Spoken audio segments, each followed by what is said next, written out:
À la une de Jeune Afrique cette semaine, la fronde des jeunes au Kenya contre le président William Ruto.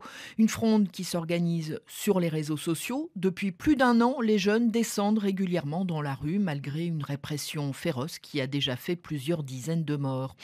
Bonjour François Soudan. Bonjour Catherine. La fronde de la jeunesse kenyane est devenue un phénomène de société. Vous nous dites tout d'abord quelles sont les caractéristiques de ce mouvement de protestation animé par la génération Z, c'est-à-dire la génération née à la fin des années 90. Ah oui, au Kenya comme ailleurs, hein, on l'a vu ces derniers mois en Angola, au Togo, au Nigeria, au Mozambique, au Ghana, ce type de mouvement éruptif mobilisant la jeunesse urbaine, c'est un petit peu, Catherine, le cauchemar de tout pouvoir en place parce que c'est une contestation sur laquelle il n'a pas de prise. C'est une contestation insaisissable, décentralisée, coordonnée sur les réseaux sociaux, vous l'avez dit, par des leaders interchangeables, à une contestation qui est transethnique dans des pays où les politiciens sont habitués à manipuler les clivages communautaires, qui ne se reconnaît dans aucun parti politique identifié et dont les revendications touchent au fondement même de la gouvernance. Ça a commencé au Kenya, on le sait, en juin 2024 par la remise en cause d'un projet de taxe, avant très vite de déboucher sur des thèmes très mobilisateurs et transversaux.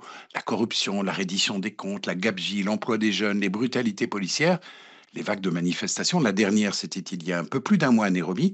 Elles sont marquées par la violence de la part des manifestants et grande violence de la répression par les forces de l'ordre qui n'hésitent pas à tirer à balles réelles. Environ 150 protestataires ont été tués depuis un an au Kenya, Catherine. Alors, où en est-on aujourd'hui de ce mouvement de contestation? Est-il toujours aussi fort? Peut-il avoir un impact sur l'élection présidentielle qui doit avoir lieu en 2027? La répression, hein, les morts, les blessés, les enlèvements nocturnes, les nécessités de survie alimentaire aussi, l'absence de perspectives et de débouchés politiques, il ne faut pas se leurrer, tout ça a eu son effet sur un mouvement qui est en quête d'un second souffle.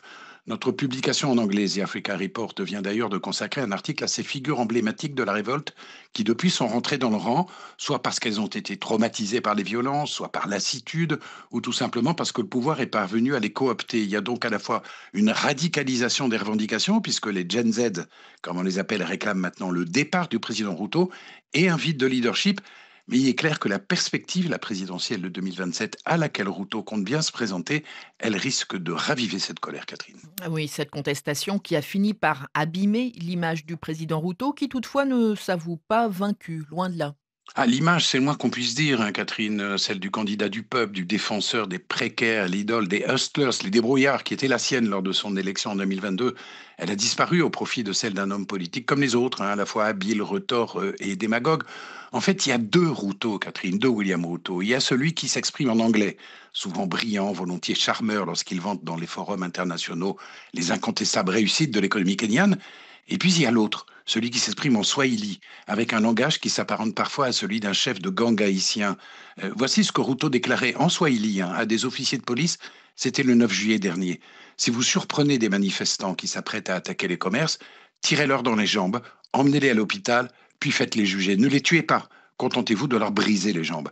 Alors, je sais bien que nos chefs sont coutumiers de ce type d'alternance dans le langage en fonction de l'idiome choisi, mais là, c'est clairement le côté, j'oserais dire, Mr. Hyde de William Ruto qui apparaît. Merci François Soudan. Cet article sur la jeunesse au Kenya est à retrouver sur jeuneafrique.com.